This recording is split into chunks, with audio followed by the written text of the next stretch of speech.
반갑습니다. 어제는 바자회가 있었는데 비가 오는 날씨에도 무사히 우리 예정한 대로 바자회를 잘 마칠 수 있게 되어서 하나님의 은혜 감사하고, 또 궂은 날씨에도 함께 한 마음으로 참여하시고 또 수고해 주신 여러분 모두에게 감사를 드립니다. 오늘 예배 자리에 나오신 여러분 모두에게 하나님께서 예비하신 신령한 은혜 충만하게 내려주실 줄로 믿습니다. 우리 같이 옆에 있는 분들과 축복의 인사를 나누겠습니다. 반갑습니다. 사랑하고 축복합니다. 같이 인사하겠습니다. 오늘 하나님께서 우리에게 주시는 말씀은 출애굽기 31장 말씀이 되겠습니다. 출애굽기 31장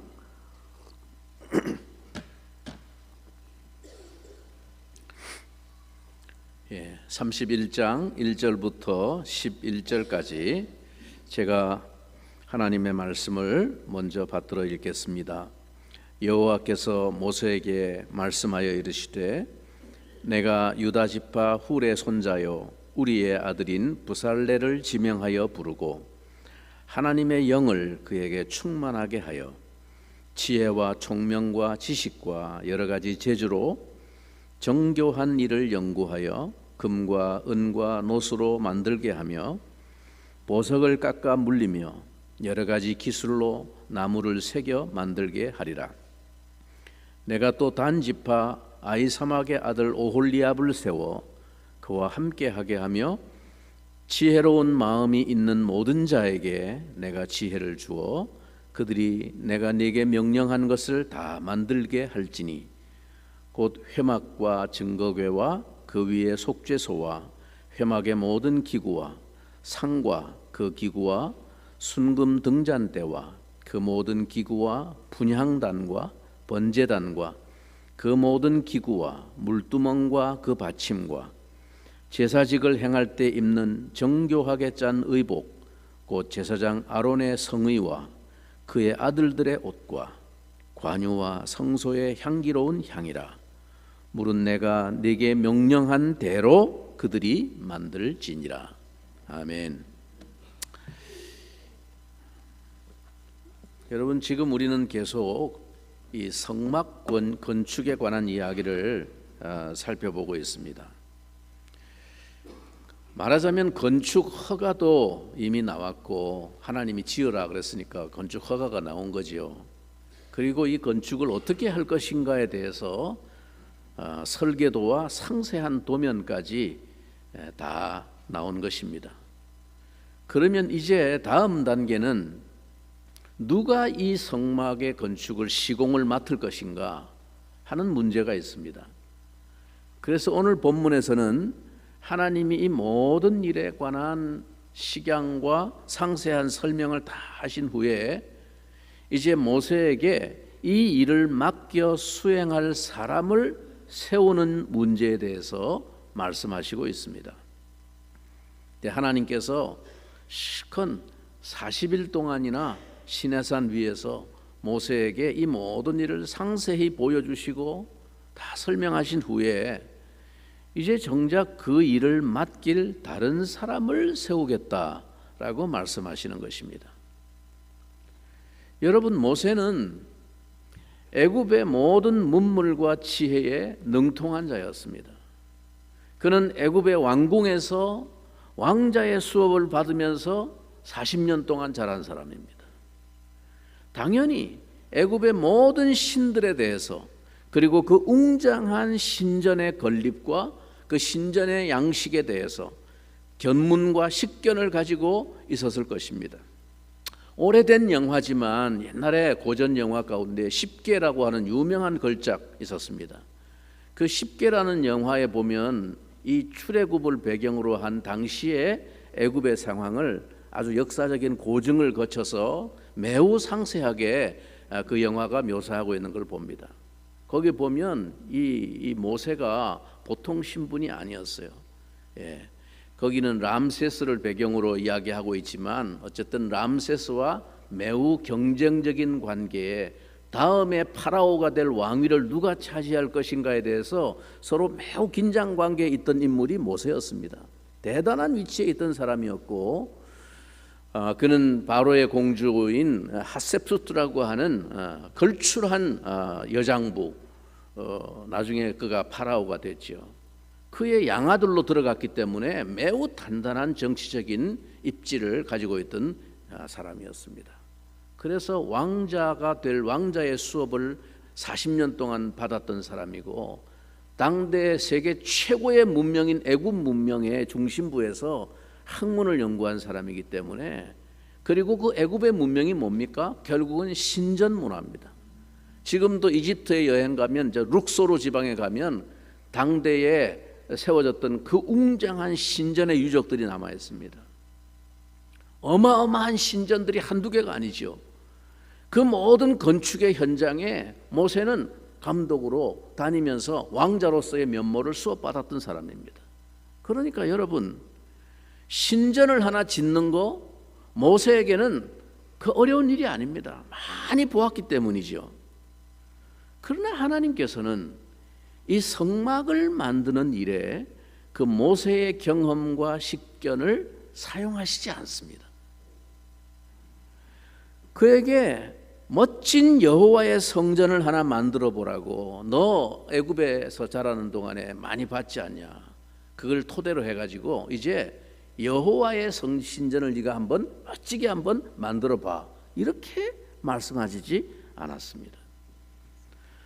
철저하고도 세밀하게 작은 기물 하나에게까지 정교한 하나님의 디자인과 아이디어로, 그 받침은 꽃잎 모양, 어떤 꽃잎 모양으로 몇 개를 만들고 이런 것까지 다 하나님께서 말씀해 주시고, 그리고는 그대로 만들 것을 몇 번씩이나 강조하시고 다짐하셨습니다. 여기에는 인간의 어떤 지혜나 생각이나 아이디어가 반영될 여지는 추호도 허락되지 않았습니다. 모든 것을 하나님이 친히 지시하셨고, 그 식양을 상세히 보여주셨고, 이제 하나님께서는 또한 그 일을 맡아서 정교하게 그대로 그것을 만들 자를 지명하여 주셨습니다. 하나님께서는 이 막중한 역사를 위해 새로운 일꾼을 지명하여 세우십니다. 하나님은 한 사람의 지도자에게 모든 것을 맡기시지 않습니다. 하나님의 나라를 세워가시는 일에는 다양한 역할이 있고, 그 역할에 따라서 적합한 다양한 사람을 부르시고 세우셔서 일하게 하십니다.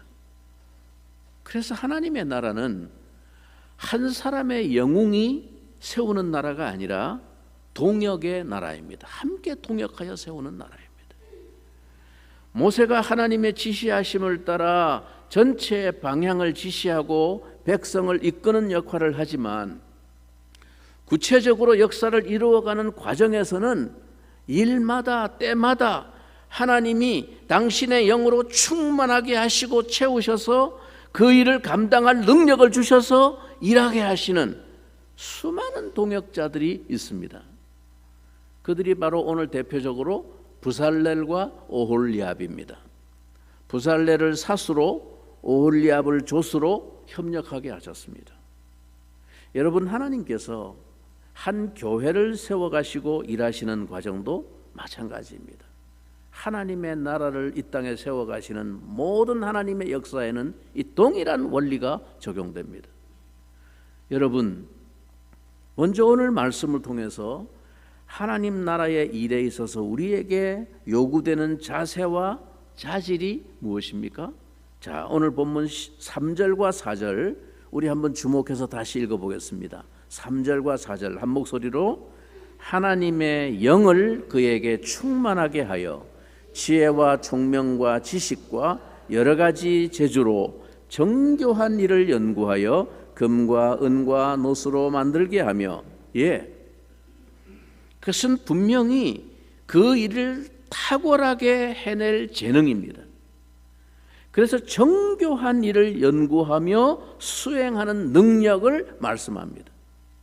여기 정교하다라는 것은 아주 섬세하고 치밀하고 성실한 자세와 재능을 말하는 것입니다. 한마디로 말해서 대충 하는 일이 아니다 그 말입니다. 그것이 오늘 본문의 문맥 속에서 아주 강조되고 있는 초점 중에 하나임을 느낄 수 있습니다. 이 정교한 일이라는 말이 이후에 매우 반복적으로 나옵니다. 정교하게 일을 하도록. 이것은 오늘 우리 대부분의 사람들이 귀담아 듣고 반성하고 고쳐나가야 할 하나님 나라의 일에 대한 자세입니다. 여러분, 우리가 흔히 하나님의 일은 다 은혜로 하는 것이라고 하면서 대충 해도 다 그냥 넘어가고 통과되는 그냥 은혜롭게 갑시다 하면서 지나가는 이런 관습은 하나님의 이름을 빙자하는, 하나님의 이름을 망령되이 일컫는 우리들의 악습입니다. 그래서 오늘날 교회와 그리스도인들이 맡아서 하는 일에는 세상 사람들에게 신뢰성이 없습니다. 전문성이 현격히 떨어집니다. 일의 결과와 질이 형편없는 경우가 많습니다. 일을 대충 해놓고도 은혜롭게 넘어가자고 하면서 적당히 얼버무리고 넘어가려고 하기 때문입니다. 여러분, 그게 은혜일까요? 은혜롭다는 것은 그런 데 쓰는 말이 아닙니다.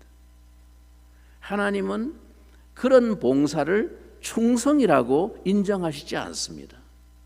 그런 섬김은 헌신이 아닙니다. 여러분, 우리는 각기 하나님 나라를 위해서 여러 모양과 여러 분야의 일들에 부름을 받은 종들입니다.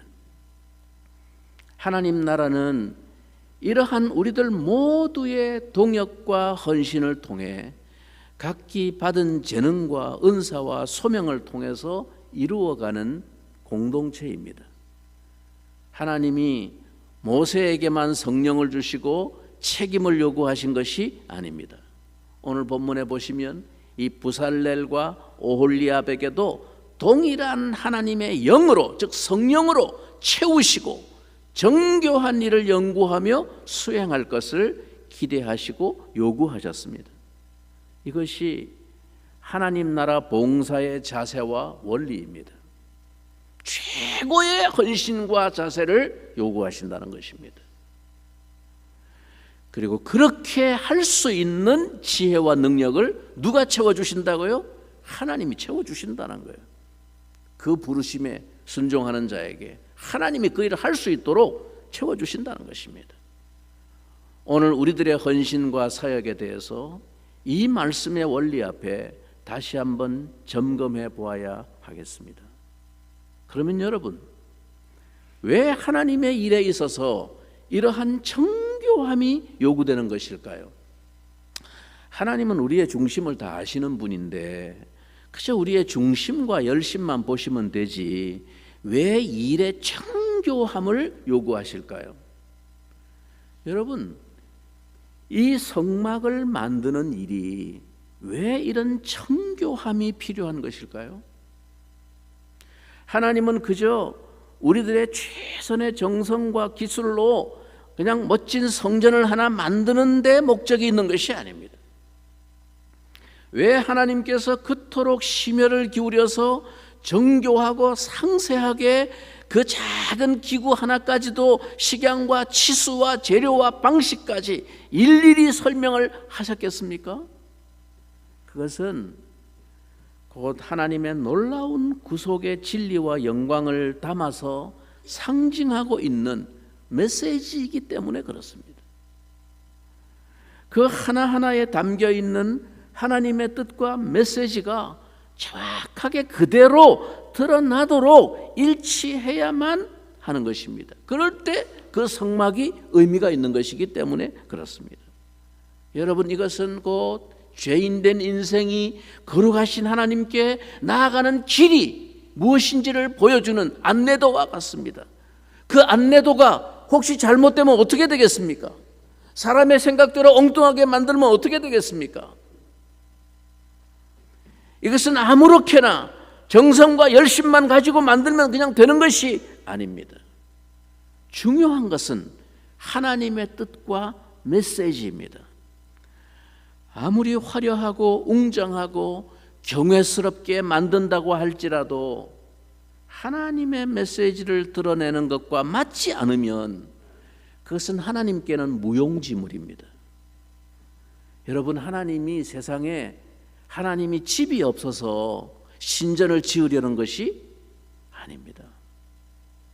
그래서 우리들이 하나님의 일을 수종드는 데 있어서 무엇보다 중요하게 요구되는 것은 하나님의 뜻과 메시지를 드러내는 일에 정교하게 그 말씀대로 일치해야 한다는 것입니다.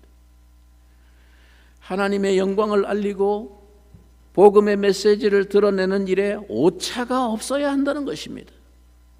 그러기에 우리들의 봉사는 철저하고 정교해야 합니다.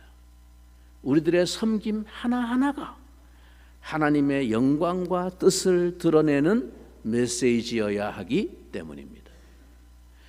그래서 여러분, 오늘 본문의 마지막에 하나님이 다시 한번 강조하고 있는 단서 조항이 있습니다. 뭐라고 그랬습니까? 마지막에 무릇 내가 네게 명령한 대로 그들이 만들지니라. 다시 한번 딱 마지막에 못 박습니다. 내가 네게 명령한 그대로 그들이 만들어야 된다.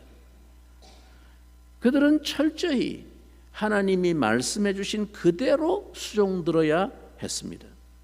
하나님은 모세를 통해서 말씀하셨습니다. 이것이 하나님의 제어 장치입니다.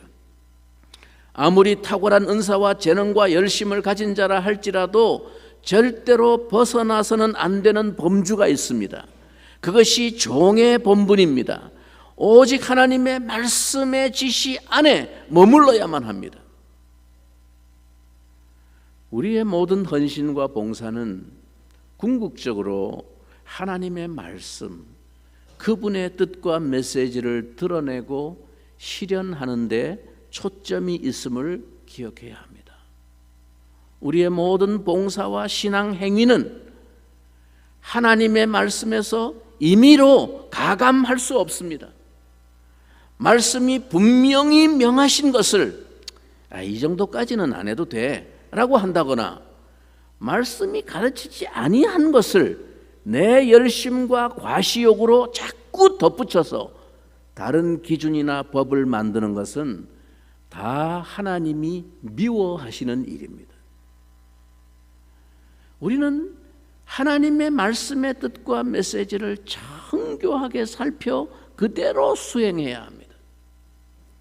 언제나 겸손히 말씀이 가라는 곳까지 가며 말씀이 멈추는 곳에서 멈추며 오직 그 말씀의 종으로 수종드는 우리들의 봉사와 헌신이 되어서 그분의 아름다움을 밝히 드러내는 사역, 그의 복음과 메시지를 보여주는 우리들의 삶이 되기를 간절히 바랍니다.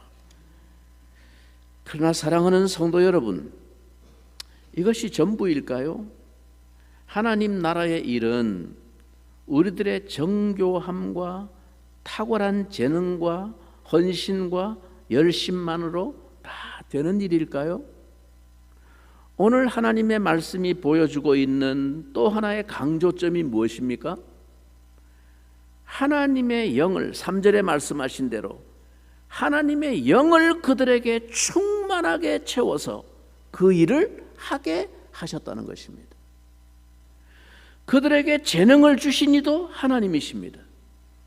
우리 개개인이 가지고 있는 각자의 재능과 은사도 다 하나님의 선물입니다. 이런 것을 일반 은총이라 할 수 있습니다. 그런데 하나님은 그들 위에 당신의 영을 충만하게 채우신다는 것입니다. 이것이 무엇입니까? 여기 성령의 부으심에 대한 특별한 의미가 강조됩니다. 성령의 부으심, 마치 이런 것과 같습니다. 흙으로 사람을 만들었으나 하나님의 생기를 불어넣기 전까지는 그가 사람이 아니었던 것처럼, 아무리 우리가 정교한 재능과 열심으로 놀라운 작품을 만들었다 할지라도 거기에 성령으로 말미암는 혼과 영이 담기기 전에는 그저 차가운 대리석 조각에 불과할 뿐 생명은 아닌 것입니다. 여러분, 우리가 하는 하나님의 모든 일이 이와 같음을 명심해야 합니다. 인간이 하나님의 형상을 닮았다는 것이 무엇입니까? 그 중에 하나가 인간에게 창조성이 있다는 것입니다. 창조주 하나님의 형상을 닮아서 인간에게는 무엇을 만들어내고 창조하는 능력이 있습니다. 이것은 굉장한 능력입니다. 짐승에게는 없는 능력입니다. 하나님의 형상을 가진 인간에게만 주신 능력입니다. 이것이 문명을 만들어내고 문화를 발전시키기도 합니다. 하나님은 하나님의 일을 하시는 데 있어서도 우리의 정교한 재능과 은사와 열심을 사용하십니다. 그러나 그것이 본질은 아닙니다. 하나님의 역사는 본질이 우리에게 있지 않습니다. 우리는 늘 그것을 겸손히 인정하고 기억해야 하는 것입니다. 이것을 잊어버릴 때 우리는 교만하고 방자해집니다. 하나님의 일을 하는 열심 속에서도 이런 방자함과 교만이 우리 마음을 사로잡을 수 있습니다. 그래서 결과가 엉망이 됩니다. 큰 역사를 만들어내고도 거기에 생명과 사랑과 평화가 사라져버리고 차갑고 웅장한 껍데기만 남을 뿐입니다. 거기에 자랑과 시기가 있고 다툼과 갈등이 있고 불협화음과 불화가 있습니다. 그것은 하나님의 일이 아닙니다. 하나님의 역사는 결코 우리의 가진 재능과 자질과 성품과 열심만으로 이룰 수 있는 것이 아닙니다. 아무리 철저하고 완벽하게 정교함으로 일을 만들었다 할지라도 거기 하나님의 영으로 말미암는 채움이 없다면 그 속에는 생명이 흐르지 않고 따스한 온기가 없습니다. 정교하지만 차가운 대리석 조각과 같을 뿐입니다. 모양은 하나님의 일인 것 같으나, 아니 시작은 하나님의 일이었으나 결국은 사람의 일로 끝나버리는 일들이 이 땅의 교회에는 비일비재하게 일어납니다. 큰 역사를 이루어내고도 교회가 쪼개져 버립니다. 생명의 역사가 없기 때문입니다. 성령으로 말미암은 채움이 없기 때문입니다. 성령님은 우리가 가진 모든 재능과 봉사에 당신의 입김을 불어넣어서 그것이 살아 움직이게 하십니다. 우리가 가진 지식에 성령의 입김이 불어넣어져야 하고, 우리가 가진 재능에도, 우리가 가진 기질과 개성과 성품에도, 우리가 가진 열심과 헌신과 봉사에도 성령께서 당신의 입김을 불어넣어 주셔야만 합니다. 그러면 모든 것이 살아나고 완성됩니다. 그래서 하나님의 사람들은 자신이 가진 재능과 자질이 전부라고 생각하지 않습니다. 여러분, 우리는 궁극적으로 내 재능으로 일하는 자들이 아닙니다. 성령으로 일하는 자들이어야 합니다. 아무리 한 사람이 가지고 있는 개인적인 선천적 자질이나 개성이나 재능이 정교함과 탁월함을 가졌다 할지라도 하나님의 영으로 말미암는 채우심이 없이 일한다면 그것은 결국 사람의 일이지 하나님의 일이 아닙니다. 오늘날 교회 안에서도 이러한 일은 안타깝게도 흔하게 일어나는 치명적인 오류입니다.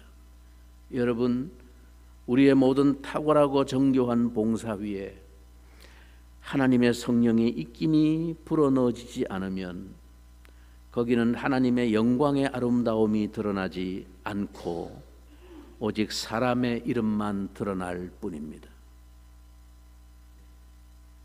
여러분, 언제나 우리를 치명적인 파멸로 몰고 가는 것은 우리의 약점이나 모자람이 아닙니다. 역사 속에서 보게 되는 인간의 결정적인 실수와 파멸은 대부분 그 사람의 탁월한 장점 때문이라는 사실을 기억해야만 합니다. 사랑하는 형제자매 여러분, 우리로 하여금 하나님의 일을 만들어내게 하는 결정적인 요소는 하나님의 영으로 우리가 체험을 받는 데 있습니다. 왜 하나님이 재능이 있고 지혜가 있는 자들에게 하나님의 영으로 채워서 그 일을 하시겠다고 말씀하셨는지 그 메시지를 묵상하고 깨달아야만 하겠습니다. 여러분, 오늘 6절 말씀의 끝문을 보십시오. 지혜로운 마음이 있는 자들에게 하나님의 성령으로 지혜를 채우셔서 이 일을 하게 하겠다고 그랬습니다. 여러분, 우리는 대개 자신에 대해서나 다른 사람에 대해서 어떤 일에 적합한 사람을 생각하고 선택할 때 그 사람이 가지고 있는 선천적인 자질이나 성품이나 재능, 그리고 탁월성과 전문성을 가지고 판단하고 고려하는 경향이 많습니다. 그러나 우리가 신앙의 공동체이면서도 정작 어떤 일을 고려하고 판단할 때 그 이상의 생각을 잘 하지 않습니다. 우리가 성령의 충만이 필요하고 성령의 도우심이 필요하다는 것을 오늘날 신자들은 너무나 의례적인 형식적인 말 정도로 생각하고 그것을 더 이상 생각하지 않습니다. 여기에 우리들의 치명적인 실수가 있습니다. 오늘 우리들의 봉사와 헌신이 나 자신이 가지고 있는 타고난 기질이나 재능이나 성품으로만 나서고 있는 것은 아닌지 늘 조심스러운 자기 돌아봄이 있어야 하겠습니다. 은연중에 자기에게 있는 그러한 자질들 때문에 자신이 가장 그 일에 적합하며 그 일에 대해서 가장 탁월한 식견과 경험을 가졌으며 그러기에 그 일에 대해서 늘 자신의 생각이나 주장이 가장 옳다고 생각하는 자기 확신과 고집이 우리 마음의 깊은 바닥에 깔려 있습니다. 그러기에 우리는 모두 그 생각이 언제나 자기 중심적입니다. 이것이 하나님의 영으로 채워지지 않을 때 가지게 되는 우리 인간의 치명적인 문제입니다. 우리 중에 그 어떤 사람도 하나님의 영으로 채워짐 없이 하나님의 일을 만들어낼 수 있는 인생은 없습니다. 우리는 재능으로 일하는 자들이 아니고 성령으로 일하는 자들입니다. 그것이 하나님의 종들입니다. 나 받은 재능이 5달란트가 못되고 1달란트에 불과할지라도 하나님의 일을 하기에 그것 때문에 부족하지는 않습니다. 우리 모두는 절대적으로 하나님의 영의 채우심, 성령의 불어넣으심이 필요합니다. 그것이 하나님의 일을 이루게 하는 결정적인 원천임을 뼈에 새기는 교훈으로 기억해야 하겠습니다.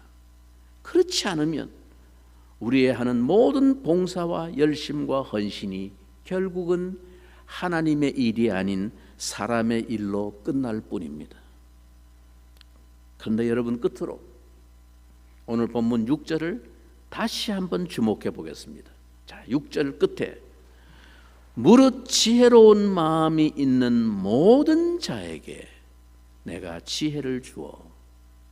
여러분, 우리가 이 말씀을 주목하여 묵상해 보아야 하겠습니다.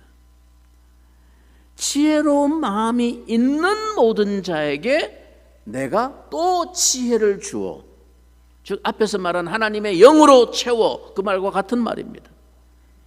하나님이 어떤 자에게 이러한 정교한 일을 할 수 있는 재능과 지혜를 주시는가 하는 것입니다. 어떤 자에게요? 지혜로운 마음이 있는 모든 자에게. 이게 어떤 사람을 말하는 것일까요?